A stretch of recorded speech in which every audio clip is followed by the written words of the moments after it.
Thank you, everybody. I know I can't be there, but I was using this opportunity while we were setting up a production to give my take on one of the articles that I read. The article this week was the technological adoption and use after mass market displacement, the case of the LP record, written by Tommi Nokelainen and Oscar Dedijer. What they really were looking for is, after an arc of technology, why did a particular segment of culture go back and start using what can be considered an antiquated technology? LP records, vinyl. The central form of research that our authors went through was a quantitative textual analysis of over 200,000 posts in a prominent online LP discussion forum. And so between 2002 and 2010, they really went through and used a language analysis software and looked at how these post-dominant adopters were using technology, how they were really talking and sharing and really still keeping that community alive, and how the late stage adopters, the people that were still using this technology that had gone by the wayside, how they really shared the same characteristics of early adopters, where the financial side of it isn't really part of why they do it.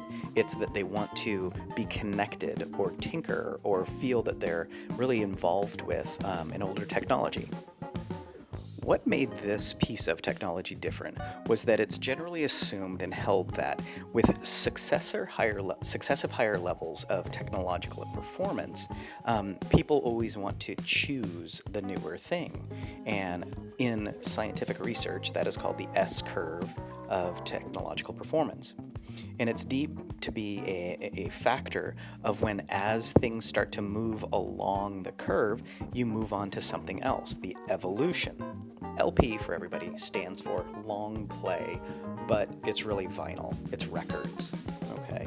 And so one of the exciting things that they were looking at is this is a piece of technology that had long since been gone by the wayside. Records really were invented in 1877 by Thomas Edison, and it stayed the same technology until the late 1940s, when a new format of 33 1/3 revolutions per minute, which is the speed at which it goes around the turntable.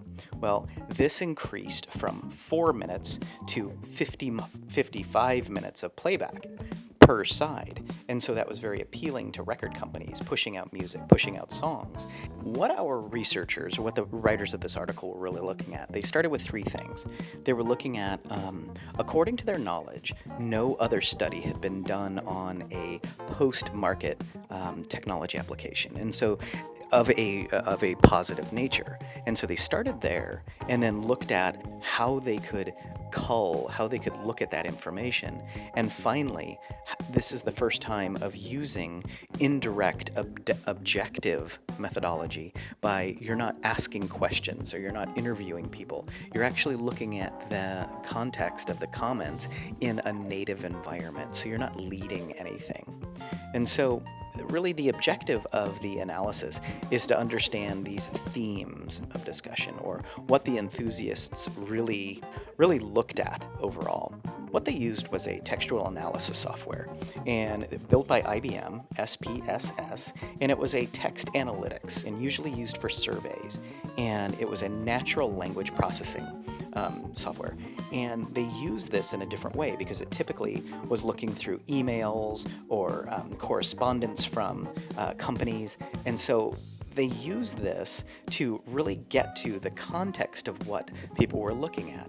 And there were 11 pieces: technology and hardware, functioning performance, emotions or evaluations, monetary issues, experience, products, brands, companies, communication, exchange, sound, listening, particular musics or records, or the retro or non-mainstream things, or actually the competing technologies.